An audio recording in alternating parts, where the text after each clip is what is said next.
अब जो है हमारे पास यहाँ पर हमारे पास एक और प्रोग्राम आ गया जिसके अंदर हमें कहा use of if statement to find student is passed और fail by assigning value to variable. यानी पहले क्या होता था, पिछले प्रोग्राम में हमने क्या किया था, इफ स्टेटमेंट जब यूज की थी कि हमने वेरिएबल को वैल्यू असाइन नहीं की थी, स्कैनफ फंक्शन का यूज करके आउटपुट के दौरान यूजर से वैल्यू गेट कर रहे थे और फिर अपनी कंडीशन से कंपेयर कर रहे थे। यहाँ पर हम क्या करेंगे कि हम रन टाइम पे किसी वेरिएबल को वैल्यू दे देंगे और फिर उसके बाद जो है यहाँ पर अपने प्रोग्राम की आउटपुट आपको दिखाएंगे। तो सबसे पहले हम अपनी लाइब्रेरीज लिख लेते हैं, hash include studio dot H, ठीक है। और यहाँ पर ठीक है हमने लाइब्रेरी लिखी, ठीक है। और इसके बाद जो है हम अपनी दूसरी लाइब्रेरी यहाँ पर लिखेंगे, hash include conio dot H. ये हमने लाइब्रेरी लिखी, फिर हमने वर्ड मेन फंक्शन का यूज किया। मैंने आपको बताया कि आप यहाँ पर इंट मेन का भी यूज कर सकते हैं। इंट मेन और वर्ड मेन में जैसे इतना फर्क है कि वर्ड मेन कोई वैल्यू रिटर्न नहीं करता, इंट मेन वैल्यू एंड में रिटर्न करता है। और int main integer value return करता है। इसका ये मतलब है कि प्रोग्राम आपका यहाँ पर सक्सेसफुली एंड हो गया है। यहाँ पर आपने जो है वर्ड मेन डाला, ठीक है। वर्ड मेन जब आपने डाला, ठीक है, तो आपने यहाँ पर क्या किया, यहाँ पर आपने यहाँ पर अब आप क्या करेंगे, वेरिएबल को डिक्लेयर करेंगे। हमारा वेरिएबल इंटीजर टाइप का है इसलिए इसकी डाटा टाइप हमने इंट रखी, तो यहाँ पर वेरिएबल को नाम दिया, हमारा वेरिएबल का नाम मार्क्स है। यहाँ पर मार्क्स डिक्लेयर किया, ठीक है, वेरिएबल को डिक्लेयर कर दिया और नीचे जाके हमने मार्क्स को वैल्यू दे दी, ठीक है, मार्क्स इज इक्वल टू 50, ठीक है। आप मार्क्स को यूं भी डिक्लेयर कर सकते हैं। अगर आप दूसरी तरह भी, अगर आप जिस टाइम आप वेरिएबल डिक्लेयर कर रहे हैं, जिस तरह हमने वेरिएबल डिक्लेयर किया उसी टाइम ही आप वैल्यू असाइन भी कर सकते हैं। ये हमने मार्क्स को वैल्यू असाइन कर दी, ठीक है।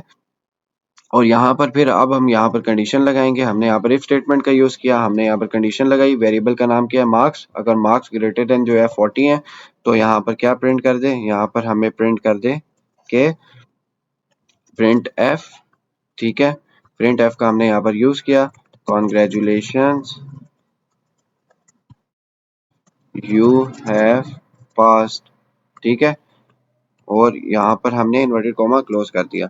और ये मैं आपको बताऊं, आप एक बार भी प्रिंट एफ का यूज कर सकते हैं, आप एक से ज्यादा बार भी यूज कर सकते हैं, ठीक है।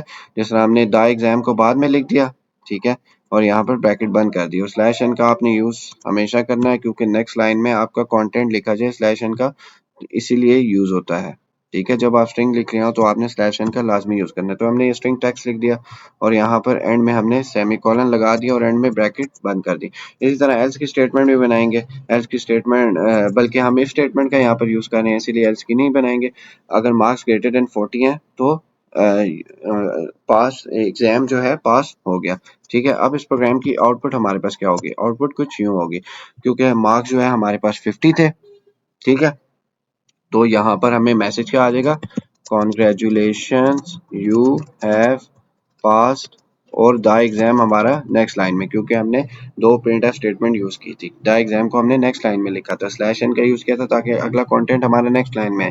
अगर स्लैश एन का यूज ना करते हमारा कंटेंट जो है एक लाइन के अंदर ही आता। और यहाँ पर जो है पहले क्या होता था, रन टाइम पे जो है हम आउटपुट देते थे, ठीक है।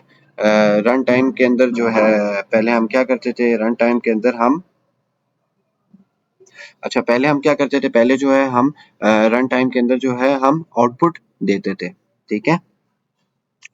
हमने रन टाइम के अंदर पहले सॉरी पहले हम क्या करते थे, पहले जो है हम जब प्रोग्राम एग्जीक्यूट कर लेते थे आउटपुट के दौरान जो है हम यूजर कोई वैल्यू एंटर करता था उसकी बेस पर जो है हम आउटपुट देते थे। यहाँ पर हमने क्या कर दिया, वेरिएबल को वैल्यू पहले ही असाइन कर दी यानी रन टाइम के दौरान, ठीक है। तो इसीलिए जो है यहाँ पर क्या हुआ कि हमें आउटपुट दिखी। और अगर इस दौरान जो है अगर हम प्रोग्राम के अंदर वैल्यू चेंज करते हैं, लेट्स सपोज हम 60 कर लेते हैं या कोई भी कर लेते हैं, तो यहाँ पर भी जो है हमें उसी तरह ही उसी की बेसिस पर आउटपुट दिखेगी।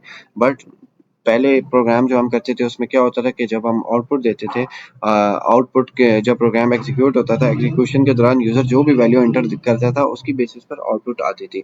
यहाँ पर क्या हुआ कि हमने वैल्यू शुरू में ही असाइन कर दी यानी रन टाइम पर, उसकी बेसिस पर हमें आउटपुट दिख रही है। तो उम्मीद है आपको ये प्रोग्राम समझ आया होगा।